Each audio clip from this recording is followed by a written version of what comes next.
नमस्कार। आकाशवाणी देहरादून से प्रस्तुत हैं प्रादेशिक समाचार।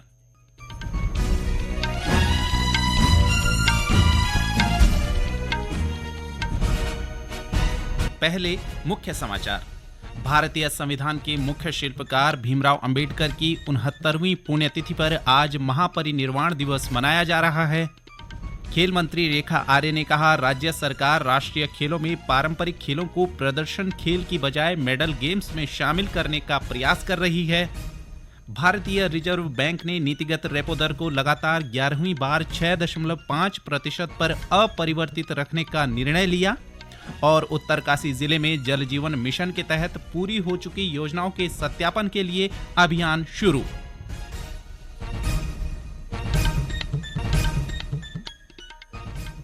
दोपहर समाचारों के साथ मैं संजय भंडारी। और अब समाचार विस्तार से। भारतीय संविधान के मुख्य शिल्पकार भीमराव अंबेडकर की 69वीं पुण्यतिथि पर आज महापरिनिर्वाण दिवस मनाया जा रहा है। राष्ट्र निर्माण में बाबा साहब के योगदान को दर्शाने के लिए पूरे देश में कई कार्यक्रम आयोजित किए जा रहे हैं। राष्ट्रपति द्रौपदी मुर्मू ने आज भुवनेश्वर में बाबा साहेब भीमराव रामजी अंबेडकर को उनके महापरिनिर्वाण दिवस पर पुष्पांजलि अर्पित की। उपराष्ट्रपति जगदीप धनखड़, प्रधानमंत्री नरेंद्र मोदी और लोकसभा अध्यक्ष ओम बिरला ने नई दिल्ली के संसद भवन परिसर में प्रेरणा स्थल पर बाबा साहब को श्रद्धा सुमन अर्पित किए।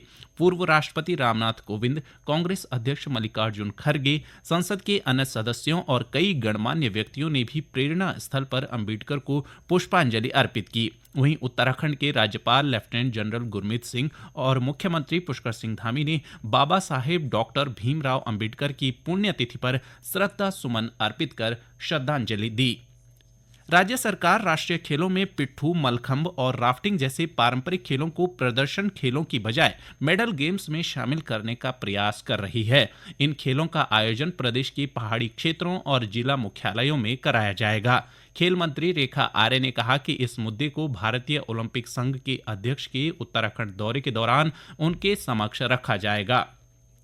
इस दिशा में अधिकारियों को तैयारी के निर्देश भी दिए गए हैं।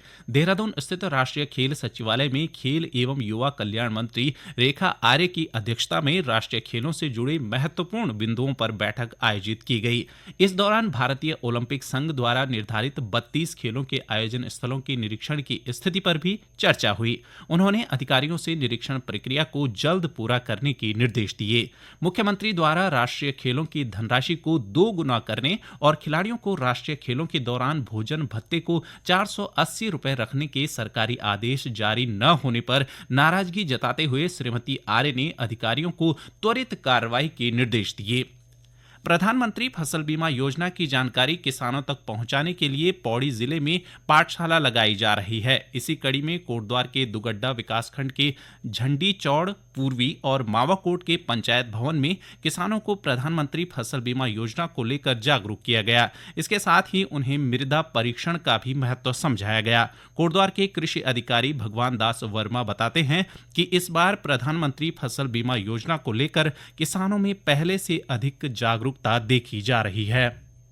प्रधानमंत्री फसल बीमा योजना के अंतर्गत कृषकों को लाभान्वित हेतु न्याय पंचायत स्तर पर अभियान चलाया जा रहा है। कृषकों को उत्साहित करके बताया जा रहा है। किसानों को मृदा परीक्षण की जानकारी देते हुए उनकी गुणवत्ता को, जमीन की गुणवत्ता को बरकरार रखने के लिए सभी उपायों से प्रतिबंध करवा रहे हैं। इस बार अच्छा जो रुझान दिखाई दे रहा है कृषकों का। कृषक ये कह रहे हैं कि साहब कम जानकारी थी, लेकिन अब कुछ ज्यादा जानकारी हो, काफी किसान जागरूक हो रहे हैं। किसानों के लिए मैं ये संदेश करूंगा कि जैसे प्राकृतिक आपदा से किसान की बहुत फसल नुकसान हो जाती है, तो इसमें जो है ना पटवारी, बीमा वाले और हमारे एग्रीकल्चर का कर्मचारी जाकर के सर्वे करता है। जिस हिसाब से वो जमीन की फर्टिलिटी के हिसाब से होता है, उसी हिसाब से उसका आकलन किया जाता है कि यहाँ का उत्पादन क्या है। उस उत्पादन के अनुसार उसको धनराशि दिलाई जाती है। उत्तराखंड उच्च न्यायालय ने देहरादून के डोईवाला में सुसवा और एक अन्य नदी में भारी मशीनों के जरिए खनन की अनुमति पर रोक लगा दी है। न्यायालय ने खनन कार्य बिना भारी मशीनों से करने के निर्देश दिए हैं। साथ ही राज्य सरकार से 4 सप्ताह में इस मामले पर जवाब दाखिल करने को भी कहा है। उच्च न्यायालय में इस संबंध में दायर जनहित याचिका में कहा गया था कि भारी मशीनों से खनन के कारण नदी का जल स्तर घट गया है, जिससे सिंचाई और कृषि योग्य भूमि पर प्रतिकूल प्रभाव पड़ रहा है। इसके अलावा मशीनों के इस्तेमाल से स्थानीय लोग रोजगार से वंचित हो गए हैं। ये समाचार आकाशवाणी देहरादून से प्रसारित किए जा रहे हैं।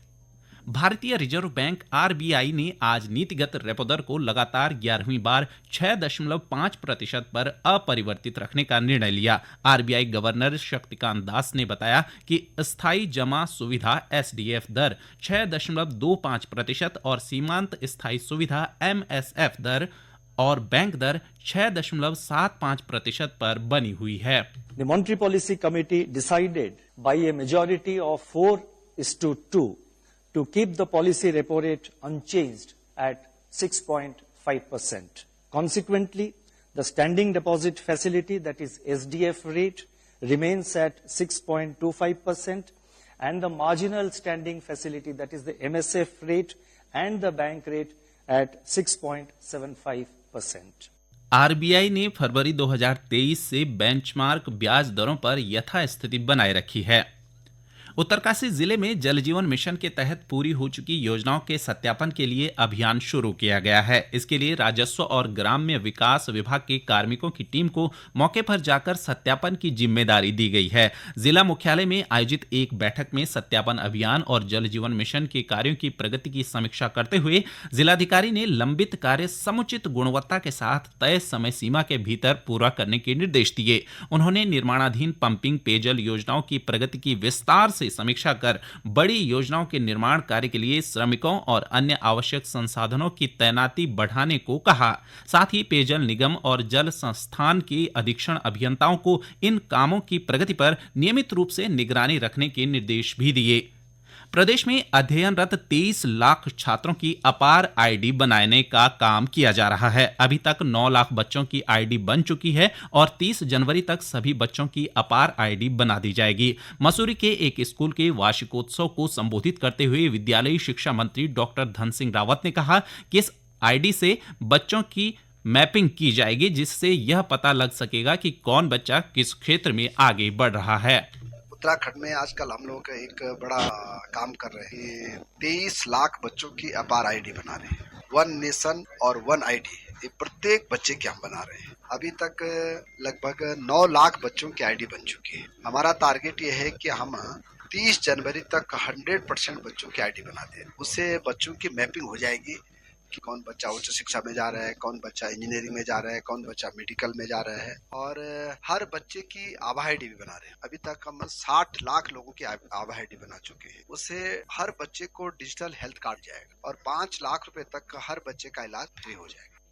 केंद्र सरकार की प्रधानमंत्री स्वनिधि योजना फुटपाथ विक्रेताओं के लिए सहारा बन रही है। चमोली जिले में नगर पालिका और पंचायतों की ओर से योजना के तहत वर्तमान तक 574 व्यापारियों को ब्याज मुक्त ऋण उपलब्ध कराया गया है, जिससे व्यापारियों की आय में वृद्धि हो रही है। वहीं जिले में बैंक स्तर पर 64 आवेदन गतिमान है, जबकि 17 मामलों में ऋण वितरण की कार्यवाही जारी है। गौरतलब है कि केंद्र सरकार की ओर से कोरोना काल के बाद स्ट्रीट वेंडर्स के व्यवसाय को पुनः स्थापित करने के लिए प्रधानमंत्री स्वनिधि योजना का संचालन शुरू किया गया। इसमें सरकार की ओर से व्यवसायियों को 3 चरण में ब्याज मुक्त ऋण उपलब्ध करवाया गया, जिसमें जहां 7% ब्याज में छूट केंद्र सरकार की ओर से प्रदान की गई, वहीं राज्य सरकार की ओर से भी योजना में 2% ब्याज का सब्सिडी के रूप में भुगतान किया जा रहा है।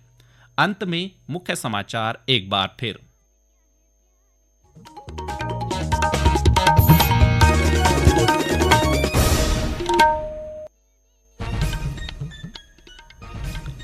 भारतीय संविधान के मुख्य शिल्पकार भीमराव अंबेडकर की 69वीं पुण्यतिथि पर आज महापरिनिर्वाण दिवस मनाया जा रहा है।